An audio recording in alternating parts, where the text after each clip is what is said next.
Bajji మిరపకాయలతోటి curry ఎలా తయారు చేయాలో చూద్దాం.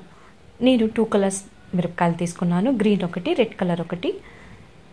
ముందుగా ఇలా మిర్చిని కట్ చేసి పెట్టుకోవాలి. తర్వాత 2 స్పూన్స్ ఆయిల్ వేసేసి పోపు దినుసులన్నీ యాడ్ చేద్దాం.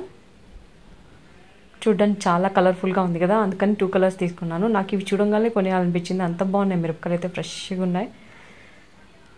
తిరువాత వేసేసుకొని ఆవాలు, జీలకర్ర, శనగబాయలు, మినపప్పు అన్నీ కలిపి తిరువాత వేసేసుకొని కొంచెం ఇంగువ యాడ్ చేసి తర్వాత ఈ మిర్చిని కూడా దీంట్లో యాడ్ చేద్దాం.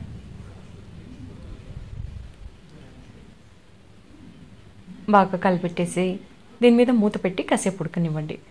మధ్య మధ్యలో తీసి కలబెడుతూ ఉండండి, లేదంటే మాడిపోతుంది. అందుకని మధ్య మధ్యలో తీసి కలబెడుతూ ఉండండి.